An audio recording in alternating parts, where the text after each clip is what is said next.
우리가 현장 메시지를 하고 있는데,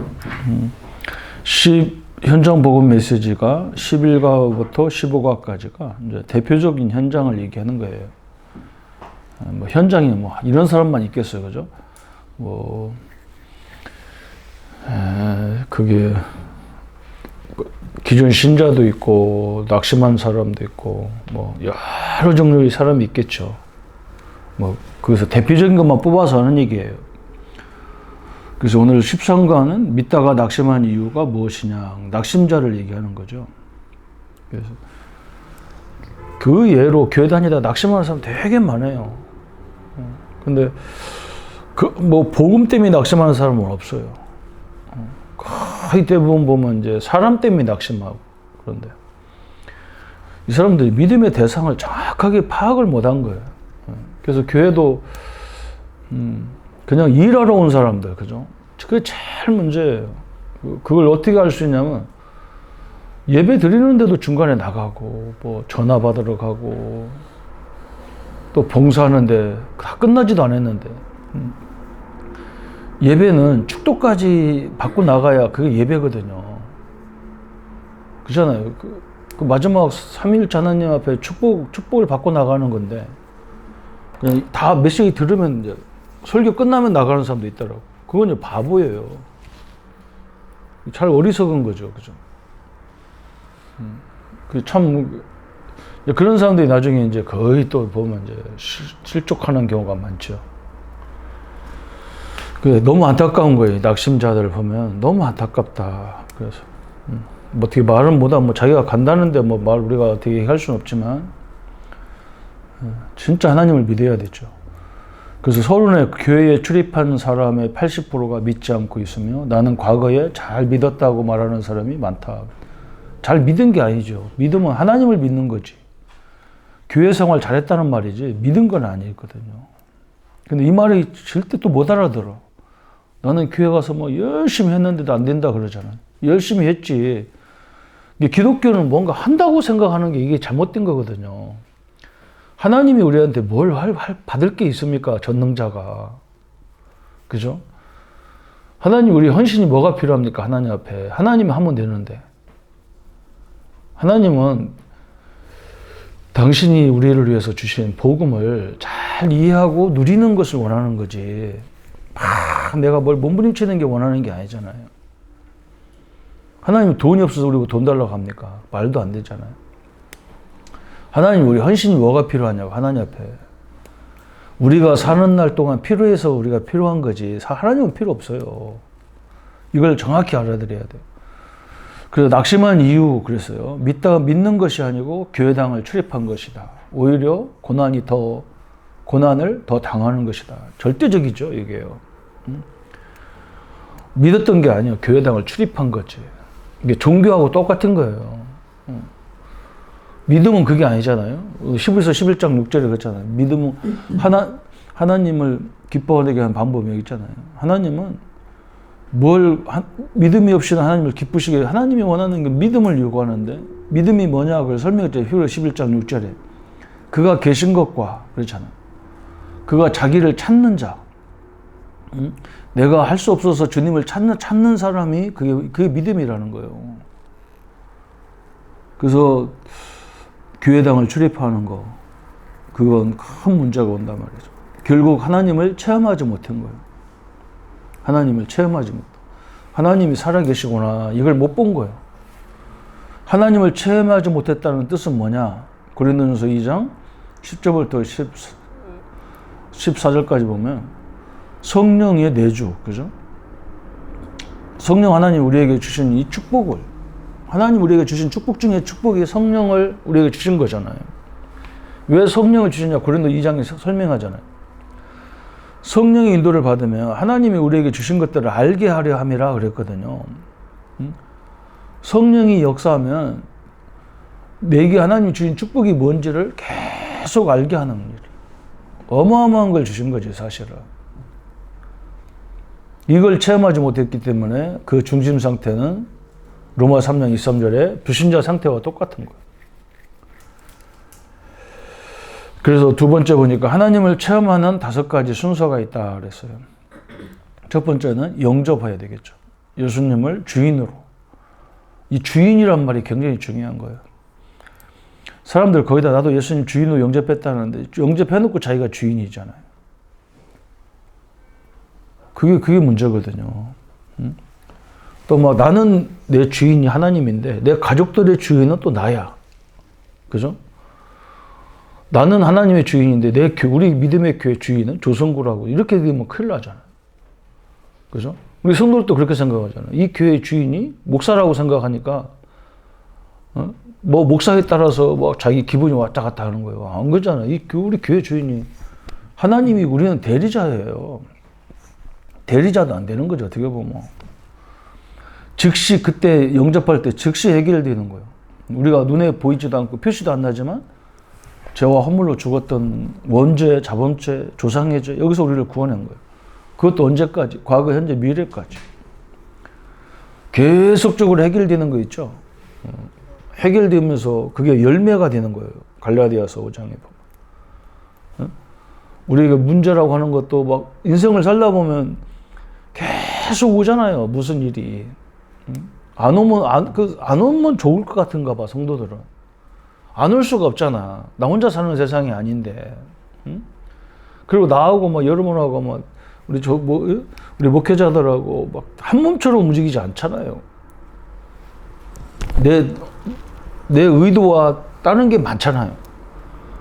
그러면 그걸 다 갈등으로 갈 거냔 말이에요. 다 갈등거리죠. 그렇게 안 되면은. 그죠? 그래서 이런 것들을 다 성령의 열매로 거두어들이는 이런 축복이죠. 그래서 빌립보서 1장 6절에 그리스도 예수의 날까지 이루어간다 그랬잖아요. 우리가 천국 갈 때까지 그리스도 안에 그리스도를 만날 때까지 이제 이루어가는 거죠. 그러면 영접이란 말은 성령이 내 안에 내주했다는 말이에요. 하나님이 나 안에 내주했단 말이에요. 로마서 8장 2절에 고린도서 3장 16절에 하나님이 나와 함께 하는데 자꾸 자기 주장을 앞세운단 말이에요. 자기 생각, 자기 이론을 앞세우잖아요. 이게 문제거든요. 하나님이 내 수준 같냐고, 내 수준 같겠냐고. 성령은 하나님이거든요. 그죠? 저는 이걸 알고 나서는 뭐 이렇게 강하게 주장도 할 필요가 없는 거고. 왜 그러냐면 하나님이 부족함이 없기 때문에. 사람들 말 들으면 저 사람이 얘기하는 말 다 맞아요. 그런데 하나님이 함께 하는 걸 보면요. 하나님의 각도를 보면요. 틀린 말일 수 있어요. 자기 주장일 수가 있어요. 그래서 우리는 하나님이라는 존재가 나와 함께 하기 때문에 나를 부정할 수밖에 없죠. 나를 부정한다는 말은 내가 필요 없단 말이 아니라 내 주장이 필요 없는 거죠. 그렇잖아요. 하나님이 부족함이 없기 때문에. 그 하나님은 창조주인데 자기가 알면 얼마나 알고 자기가 경험하면 얼마나 경험했겠어요. 그때부터 오는 게 뭐냐면 성령 인도가 되는 거예요. 성령 인도. 그죠? 제가 이걸 제일 좋은 방법이 그거더라고. 이렇게 저는 부교육자 생활을 오래 하면서 여러 목사님을 섬겼잖아요. 막 완벽주의 막 이렇게 막 그런 목사님을 처음 전도사 때는 학교 다닐 때는 그런 전도사님, 그런 목사님을 모셨어요. 너무 완벽하게 막. 그리고 이제 전도사로 시작할 때는 또 이건 뭐 이 양반은 또 뭐 질서도 없어. 막.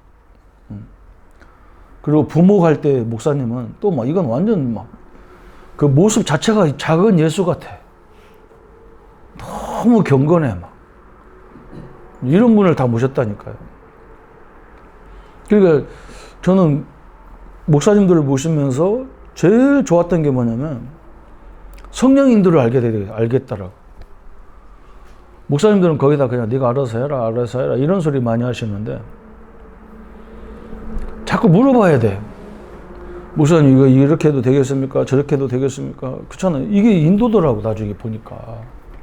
수시로 이제 협의해가지고 이렇게 해나가는 거. 근데 대부분 사람은 안 그렇더라고. 뭐 가는지 오는지 구별도 없고 뭐 이런 거잖아. 그죠? 또 내가 이 성령 인도라는 걸 어디서 봤냐면 중국 가서 봤다니까요. 내가 중국말을 어느 정도로 뭐 할 수 있는 존재가 아니잖아요. 그죠? 워낙 뭐 영어하고 달라서. 그러니까 중국에 가면 또 음식도 그래. 막 우리는 막 뭐 김치찌개 주세요. 그러면 뭐 김치찌개에다가 밥하고 국하고 밥하고 뭐 이렇게 반찬하고 밥하고 다 나오잖아. 근데 중국은 다 따로따로 시키더라고. 반찬도 하나씩 다 시켜야 돼. 그러니까 무슨 음식인지를 모르겠는 거야. 그러니까 조금 수준이 모자라고 어떻든 간에 늘 나를 인도하는 통역해주는 그 사람 말을 들을 수밖에 없잖아요. 근데 내 주장하면 손해인 거라, 거기서. 이렇게 하자 저렇게 하자 하면 손해지. 지가 알아서 해달라 그러면 딱 맞는 거죠. 그렇잖아요. 그죠? 하나님이 부족하다면 내가 하나님을 끌고 다녀야 되는데, 하나님이 성령이 하나님이라 그러면 내가 끌고 다니면 안 되잖아요. 그래서 성령이 내주고는 다 믿어지는데 성령 인도가 제일 안 되는 거죠. 그러면 성령 인도 쭉 받다 보면 아, 하나님이 이걸 기뻐하는구나, 이걸 싫어하는구나 알게 돼 있죠. 그게 충만이잖아요. 이제 그걸 알고 이제 우리가 행동을 하면 이제 역사가 막 일어나는 것이 충만이라는 건 눈에 보이는 거란 말이에요. 그러니까 그때부터 역사가 시작되는 거죠. 그래서 아까도 제가 이렇게 농담적으로 서론에서 자꾸 얘기하는 게 그런 거잖아요. 우리가 말씀이 내게 딱 이 교재 같은 게 준비되면 나도 모르게 누구 만나든지 메시지가 튀어나간다고. 내가 이 교재가 딱 준비되면 좋은 게 뭐냐면 누구를 만나도 자신 있게 탁탁탁 얘기할 수가 있다는 거지. 그게 충만이거든. 씩씩거리는 게 충만이 아니라고. 뭐 그건 열나서 그런 거지. 그죠? 성령이 나와 함께 하시고 이분의 역사를 봤기 때문에 그때부터 뭐가 나오느냐. 사도행전 2장에 보니까 확신이 딱 생기는 거예요. 성령 충만하니까 확신이 딱 생기는 거예요. 사도행전 오순절의 역사 속에서 확신이 딱 와버렸어.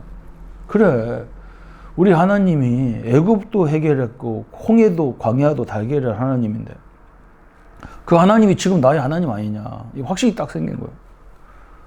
그러면서 뭐냐. 이 확신이 안진뱅이, 사도행전 3장에 안진뱅이에게 당대하게 얘기하잖아. 나는 아무것도 없는데 내게 있는 것이 그리스도다. 그리스도를 너에게 준다. 그때 안진뱅이가 벌떡 일어났어. 그게 능력이죠. 내가 확신을 가졌을 때 얘기하는 거하고 확신이 없을 때 얘기하는 거 다르잖아요. 완전 그 확신이 왔을 때 내게 그게 능력이 있잖아요. 그러면서 예수를 증거하게 됐죠. 사도행전에 예수님을 증거해. 사도행전 3장 12절에. 그러면서 확신이 딱 생기니까 뭐 또 하냐. 환난도 하나도 두렵지가 않아요. 문제 와도 두렵지가 않아요. 옛날에는 뭐가 잘못하면 막 난리 났는데 이제는 거기서 또 응답받으면 되는 거니까 환난도 두렵지가 않아요. 이런 생각이 되는 거예요. 그러면서 세상 것도 부럽지가 않아요. 어떻게 보면 부럽다 하는 것보다 불쌍하다 이런 마음이 생길 때가 있더라고요.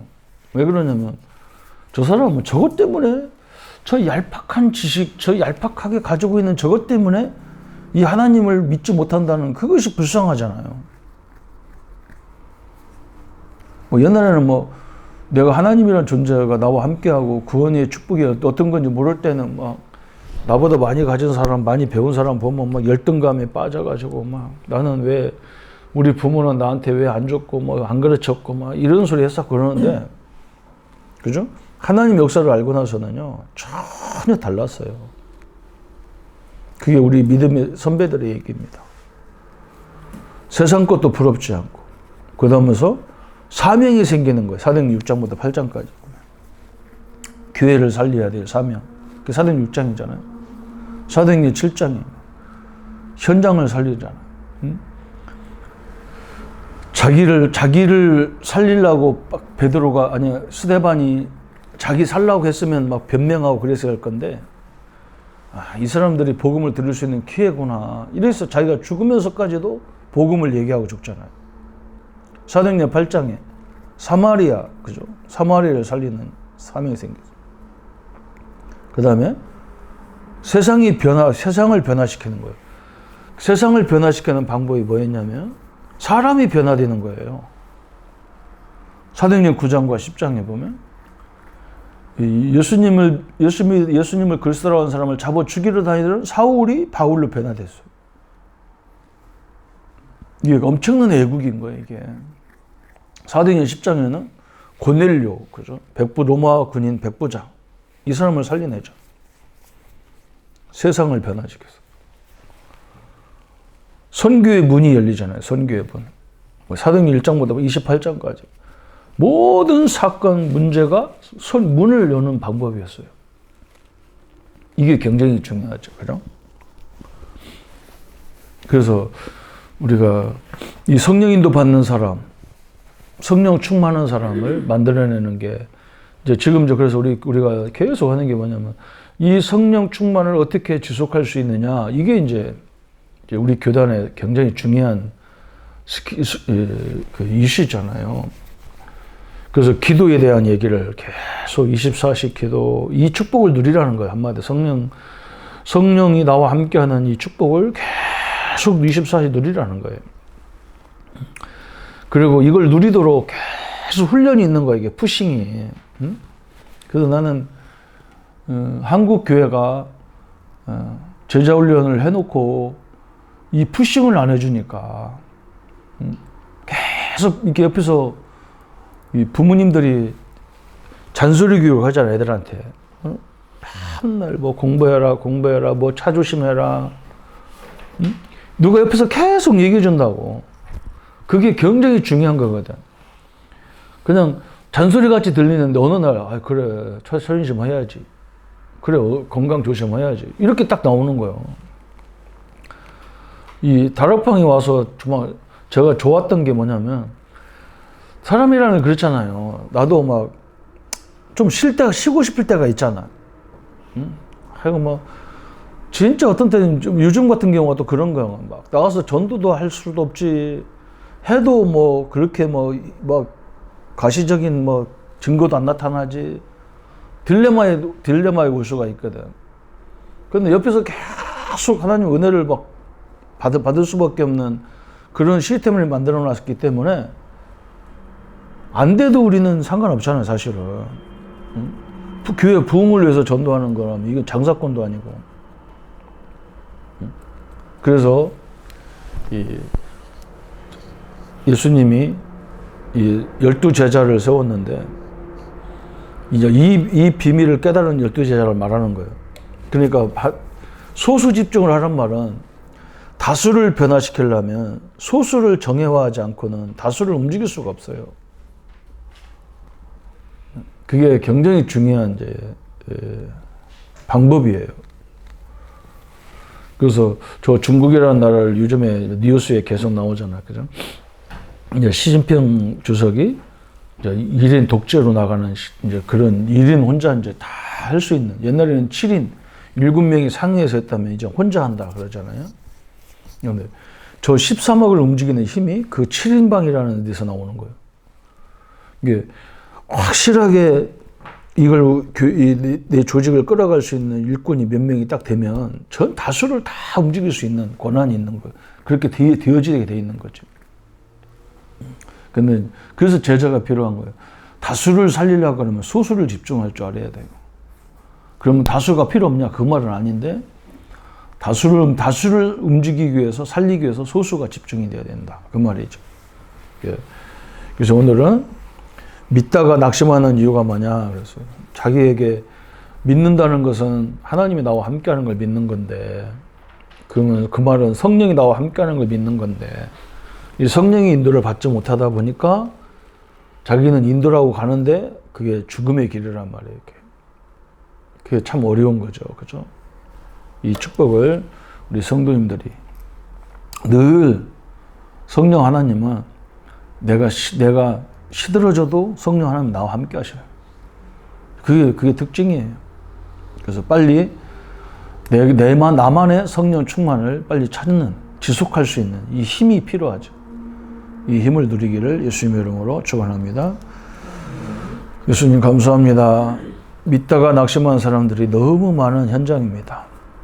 이 복음 안에 들어왔으면서도 복음이 식상해져서 왜 복음만 말하냐고 하는 사람도 많습니다. 왜 똑같은 얘기를 하냐고 하는 사람이 많습니다.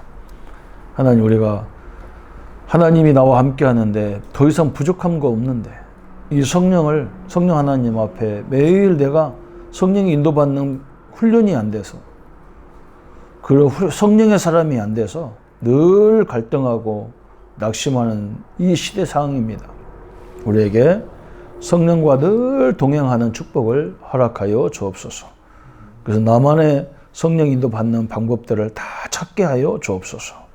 그래서 하나님, 초대교회처럼 끊임없이 그 환난과 핍박 속에서까지 성령의 인도를 통해서 많은 작품을 만들어내는 우리 성도들이 되게 하여 주옵소서. 예수 그리스도 이름으로 기도합니다. 아멘.